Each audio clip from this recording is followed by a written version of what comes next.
प्रिय भक्तों, जय श्री राम। आज श्री जय दयाल गोविंदिका जी के उपदेश से श्री जय दयाल गोविंदिका जी कहते हैं कि श्री हरि के नाम में पाप नाश करने की जितनी शक्ति है, उतनी पाप करने में चंडाल भी समर्थ नहीं है। मतलब कि हम चाहें, जितने लोग दुष्ट व्यक्ति जैसे पाप करते हैं, तो भगवान का एक नाम पाप राशि को जला देता है। अगर सच्चे हृदय से उनकी शरण ली जाए और ये संकल्प किया जाएगा कि आगे से ऐसा नहीं करूँगा। भगवान के सभी नाम परम कल्याणकारक हैं।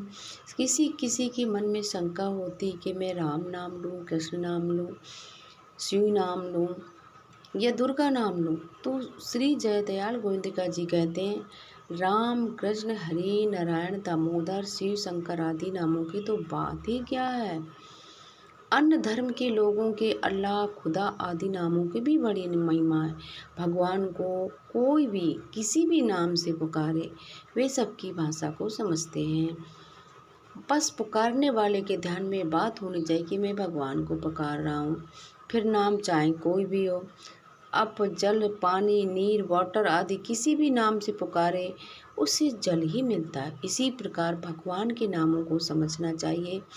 इतना होने पर भी जप करने वाले साधक को जिस नाम में विशेष रुचि हो, प्रेम हो, विश्वास हो, उसके लिए विशेष लाभप्रद होता है। एक सज्जन पूछते हैं कि राम और कृष्ण नाम में कोई अंतर है, तो श्री जय दयाल गोविंदिका जी कहते हैं राम और कृष्ण नाम में कोई अंतर नहीं है, परंतु तुलसीदास जी को राम का नाम प्यारा था और सूरदास जी को कृष्ण नाम प्यारा था। नाम की महिमा सभी शास्त्रों में गाई गई है। जिसको जिस नाम से प्रेम हो, वह उसी का नाम जप कीर्तन कर सकता है। न जपने वाले की अपेक्षा तो ये भी बहुत श्रेष्ठ है।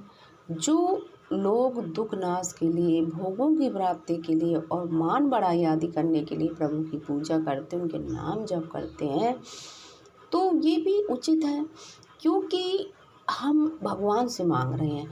लेकिन जय दयाल गोविंदिका जी कहते हैं कि जो नाम के बदले में लौकिक संसारिक चीज़ें मांगता है, वह बड़ी गलत है। वास्तव में वह ठगा ही जाता है।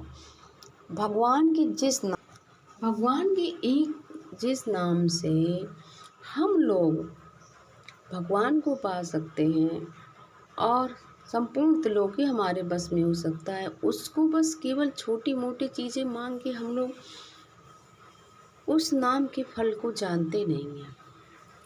तीनों लोगों का राज नित्य, भगवान के नाम का फल नित्य है। नाम जप का फल तो भगवत प्राप्ति है।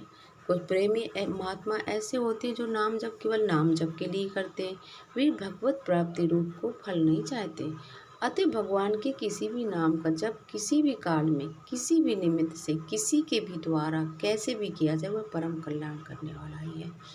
ये शरीर, मनुष्य शरीर बहुत ही दुर्लभ है, परंतु है नाशवान और सुख रहता है। दुर्लभता इसलिए कि इस शरीर से ही परम कल्याण हो सकता है।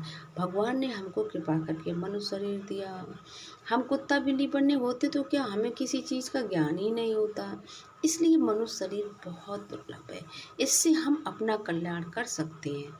शरीर का नाश हो जाने से मनुष्य शरीर में मुक्ति का अधिकार रूप हाथ में आया हुआ सुअवसर भी निकल जाएगा। अगर हम छोटी छोटी बातों को भगवान से मांगेंगे, अगर हम भगवान का नाम जप करते हैं, तो भगवान की जिम्मेदारी हो जाती है, वो हमारी सारी परिस्थितियों को समझता है और उसके अनुरूप हमारी देख रेख भी करता है। लेकिन हमें विश्वास नहीं होता है। हम नाम जप करते हैं, भगवान ये हो जाए, भगवान वो हो जाए। अगर हम केवल भगवान के लिए जप करें तो हमें भगवान की प्राप्ति हो जाएगी। ऐसे जय दयाल गोविंदिका जी कहते हैं।